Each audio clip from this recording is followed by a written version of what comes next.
नमस्कार, हिमाचल समाचार में आपका स्वागत है। आज के मुख्य समाचार। मुख्यमंत्री ने प्रदेश विधानसभा में प्रस्तुत किया वर्तमान सरकार का प्रथम बजट। बजट में नजर आई हिमाचल को हरित राज्य के रूप में विकसित करने तथा प्रदेशवासियों के स्वस्थ एवं समृद्ध भविष्य की दिशा। और अब समाचार विस्तार से।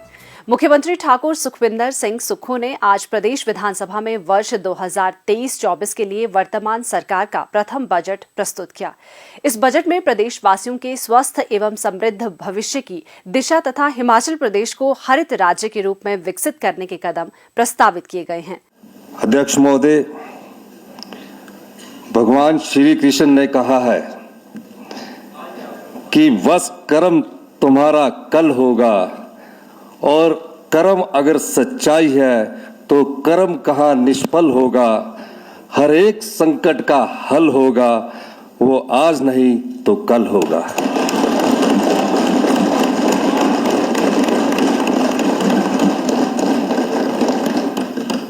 आपकी अनुमति से मैं वर्ष 2023-24 का बजट अनुमान प्रस्तुत करता हूं। सर्वप्रथम मैं हिमाचल प्रदेश की जनता को हाल ही में संपन्न विधानसभा चुनाव में कांग्रेस पार्टी को निर्णायक बहुमत से जीत दिलाने के लिए दिल की गहराइयों से धन्यवाद करता हूं। हिमाचल प्रदेश के मुख्यमंत्री के रूप में यह मेरा पहला बजट है। मुझे इस पद पर पहुंचने के लिए मैं हिमाचल प्रदेश की जनता तथा कांग्रेस पार्टी के साथियों का हृदय से आभार व्यक्त करता हूं। मैं नदौन विधानसभा की जनता का भी धन्यवाद करता हूं। कांग्रेस सरकार ने 11 दिसंबर 2022 को सत्ता की बागडोर संभाली तो विरासत में नाजुक वित्तीय स्थिति मिली। इस स्थिति से उबरने और वित्तीय स्थिति को पटरी पर लाने के लिए मेरी सभी माननीय सदस्यों से सहयोग की प्रार्थना रहेगी। इसके लिए प्रदेश के माननीय संसद सदस्यों से भी सहायता का निवेदन करता हूं। मेरा प्रदेश के अधिकारी और कर्मचारी वर्ग से भी अनुरोध है कि वे प्रदेश के आर्थिक विकास में पूरा सहयोग दें।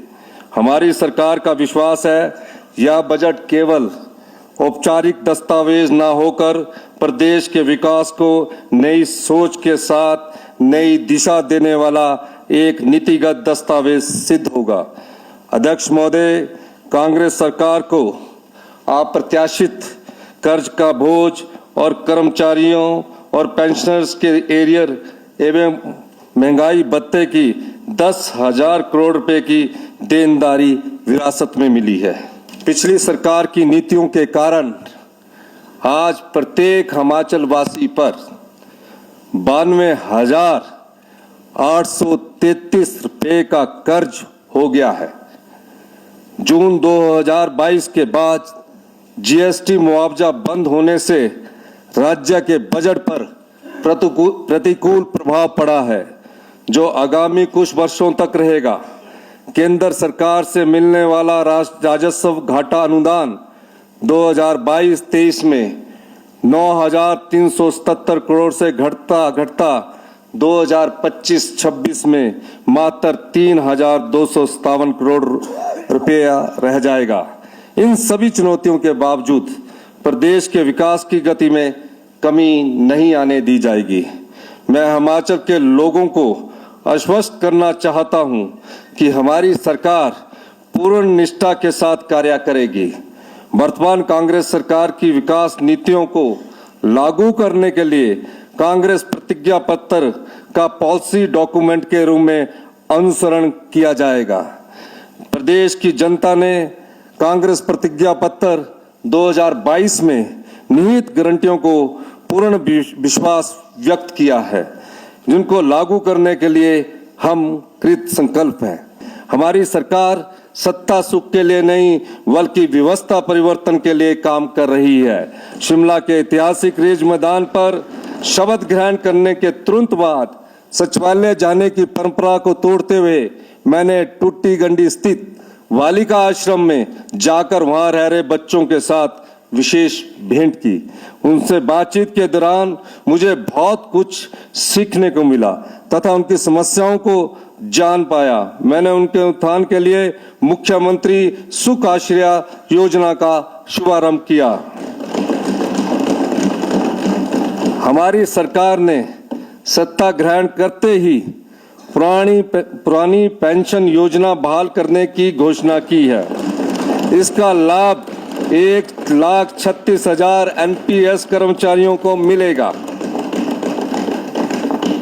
8,000 करोड़ रुपए की एनपीएस राशि जो भारत सरकार के पास पड़ी है उसे प्रदेश को लौटाने हेतु मंत्रिमंडल द्वारा प्रस्ताव पारित किया गया है। इस राशि को केंद्र सरकार से जारी करवाने के लिए मैं विपक्ष के माननीय सदस्यों से मेरा अनुग्रह रहेगा। आज पूरी दुनिया ग्रीन टेक्नोलॉजी की ओर बढ़ रही है। पूरी दुनिया में ऊर्जा उपयोग के नए विकल्पों पर तेजी से काम चल रहा है। बहुत सी इनोवेशन हर क्षेत्र में नई सोच उत्पन्न कर रही है और कामकाज के परंपरागत तौर तरीकों को बदल रही है। अध्यक्ष महोदय, मेरा यह बजट अभिभाषण इन्हीं बिंदुओं पर आधारित है। अध्यक्ष महोदय, हमारी सरकार की गारंटियों में से एक के अंतर्गत महिलाओं को 1,500 रुपए प्रति माह देने का वादा किया गया है। हम अपनी इस गारंटी को चरणबद्ध तरीके से पूरा करेंगे। मैं प्रथम चरण में 2,31,000 महिलाओं को 1,500 रुपए प्रति माह देने की घोषणा करता हूं, जो अभी 1,1150 रुपए की दर से पेंशन ले रही थी, जिस पर हमारी सरकार कुल 416 करोड़ रुपया प्रति वर्ष खर्च करेगी। मुख्यमंत्री ने 53,413 करोड़ रुपए का बजट आकार प्रस्तावित किया है। अध्यक्ष महोदय, मैं वर्ष 2023-24 के लिए 53,413 करोड़ रुपए का बजट प्रस्तुत कर रहा हूं। वर्ष 2023-24 में राजस्व प्राप्तियां 37,999 करोड़ रुपए रहने का अनुमान है तथा कुल राजस्व व्यय 42,704 करोड़ रुपया अनुमानित है। इस प्रकार कुल राजस्व घाटा 4,704 करोड़ रुपए अनुमानित है। राजकोषीय घाटा 9,900 करोड़ रुपए अनुमानित है, जो कि प्रदेश के सकल घरेलू उत्पाद का 4.61% है। मुझे विश्वास है प्रभावी कर अनुपालन भारत सरकार के सहयोग तथा बेहतर वित्तीय प्रबंधन से संसाधनों की व्यवस्था की जाएगी। अध्यक्ष महोदय, मेरा पहला बजट व्यवस्था परिवर्तन की दिशा में एक महत्वपूर्ण कदम है। इस बजट में ग्लोबल वार्मिंग और क्लाइमेट चेंज जैसे दुष्प्रभावों से बचाव के साथ साथ प्रदेश को ग्रीन स्टेट के रूप में विकसित करने के लिए एक नई दिशा सुझाई गई है। इसमें पर्यटन, परिवहन, सड़कें तथा पुल और ऊर्जा के क्षेत्र में इंफ्रास्ट्रक्चर्स के विकास तथा डिजिटाइजेशन के माध्यम से स्वास्थ्य, शिक्षा तथा सरकारी सेवाओं के सुधार पर बल दिया गया है। इस निवेश के माध्यम से प्रदेश के युवाओं के लिए अतिरिक्त रोजगार अवसर उपलब्ध होंगे और विभिन्न सेवाओं की गुणवत्ता बढ़ेगी। हिमाचल प्रदेश की विकास प्रक्रिया को समावेशी बनाने के उद्देश्य से सामाजिक सुरक्षा बैंड के विस्तार के लिए इस बजट में सुख आश्रय सहित कई और प्रस्ताव रखे गए हैं। कृषि, बागवानी, पशुपालन तथा मत्स्य क्षेत्रों में भी की गई पहल किसानों व बागवानों की आय में वृद्धि के साथ साथ इन क्षेत्रों में महत्वपूर्ण बदलाव लाएगी। विकास नीति में यह बदलाव प्रदेश की आर्थिकी में मजबूती लाएगा और प्रदेशवासियों के भविष्य को हरित, समृद्ध और स्वस्थ बनाएगा। बजट में 13 नई योजनाएं घोषित की गई है। इनमें Rajiv Gandhi government model day boarding school, मुख्यमंत्री सुख आश्रय योजना, मुख्यमंत्री विधवा एवं एकल नारी आवास योजना, मुख्यमंत्री विद्यार्थी प्रोत्साहन योजना, मुख्यमंत्री सुरक्षित बचपन अभियान, कृषि विकास हेतु हिम उन्नति, दुग्ध क्षेत्र के विस्तार के लिए हिमगंगा, मुख्यमंत्री लघु दुकानदार कल्याण योजना, मुख्यमंत्री ग्रीन कवर मिशन, मुख्यमंत्री सड़क एवं रख रखाव योजना, राजीव गांधी स्वरोजगार योजना, सद्भावना योजना 2023, मुख्यमंत्री रोजगार संकल्प सेवा शामिल है। प्रदेश में विभिन्न विभागों में 30,000 युवाओं को रोजगार के अवसर सृजित किए जाएंगे। इसके अतिरिक्त 20,000 करोड़ रुपए के निजी निवेश के साथ 90,000 प्रत्यक्ष तथा अप्रत्यक्ष रोजगार के अवसर सृजित किए जाएंगे। बजट में 31 मार्च 2026 तक हिमाचल को हरित ऊर्जा राज्य के रूप में विकसित करने तथा पर्यटन विकास को प्राथमिकता प्रदान की गई है। विश्व स्तरीय प्रौद्योगिकी के माध्यम से स्वास्थ्य सेवाओं के विस्तार, शिक्षा में गुणवत्ता व सुधार के लिए नई पहल और सामाजिक सुरक्षा दायरे का भी विस्तार किया गया है। कृषि, बागवानी, पशुपालन एवं मत्स्य क्षेत्र में नए अवसर सृजित करने तथा आधारभूत संरचना एवं निजी निवेश को प्रोत्साहन दिया गया है। इसमें डिजिटाइजेशन, पैरा वर्कर्स, मनरेगा कामगार, छोटे दुकानदार तथा अन्य वर्गों के कल्याण सहित अतिरिक्त संसाधन जुटाने के प्रस्ताव शामिल है। हरित ऊर्जा के विस्तार पर बल देते हुए 500 मेगावाट सौर ऊर्जा परियोजनाएं स्थापित करने का लक्ष्य रखा गया है। मुख्यमंत्री ने कहा कि हिमाचल प्रदेश को model state for electric vehicles के रूप में विकसित किया जाएगा। विश्व बैंक की सहायता से 2000 करोड़ रुपए की लागत से Himachal Pradesh power sector development programme आरंभ किया जाएगा। HPTCL द्वारा 464 करोड़ रुपए की लागत से 6 EHV सब स्टेशनों, 5 ट्रांसमिशन लाइनों व एक संयुक्त नियंत्रण केंद्र के निर्माण कार्य को पूर्ण किया जाएगा। ऊर्जा के क्रय विक्रय के दक्ष प्रबंधन हेतु सेंट्रलाइज्ड सेल स्थापित किया जाएगा। पर्यटन विकास को प्राथमिकता प्रदान करते हुए कांगड़ा जिला को हिमाचल प्रदेश की टूरिज्म कैपिटल के रूप में विकसित किया जाएगा। स्थानीय कला एवं संस्कृति को प्रोत्साहित करने के लिए पर्यटन ग्राम की स्थापना की जाएगी। प्रदेश के युवाओं को पर्यटन एवं आतिथ्य के क्षेत्र में कौशल विकास के लिए वाकनाघाट में 68 करोड़ रुपए से उत्कृष्ट केंद्र के निर्माण कार्य को पूरा किया जाएगा। बजट में स्वास्थ्य सेवाओं के सुदृढ़ीकरण एवं विस्तार के दृष्टिगत प्रत्येक विधानसभा क्षेत्र में एक स्वास्थ्य संस्थान को आदर्श स्वास्थ्य संस्थान के रूप में विकसित करने का प्रस्ताव है। मेडिकल कॉलेज हमीरपुर में 50 करोड़ रुपए की लागत से कैंसर केयर के लिए सेंटर ऑफ एक्सीलेंस तथा न्यूक्लियर मेडिसिन डिपार्टमेंट की स्थापना की जाएगी। स्वास्थ्य संस्थानों के लिए उचित मूल्य पर अच्छी गुणवत्ता की दवाइयां, मशीनरी व उपकरण की खरीद तथा आपूर्ति के लिए Himachal Pradesh medical services corporation की स्थापना की जाएगी।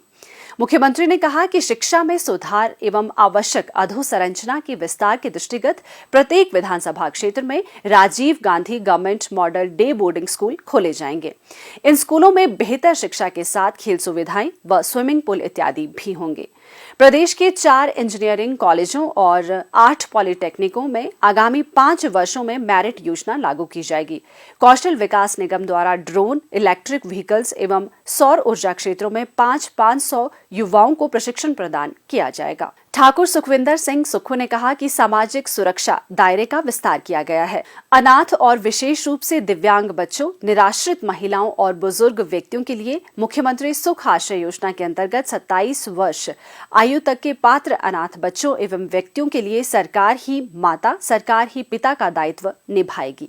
इस योजना के लिए 101 करोड़ रुपए की राशि से मुख्यमंत्री सुख आश्रय कोष बच्चों, निराश्रित महिलाओं व बुजुर्ग व्यक्तियों के लिए आश्रय गृहों को अत्याधुनिक सुविधाओं सहित अपग्रेड किया जाएगा।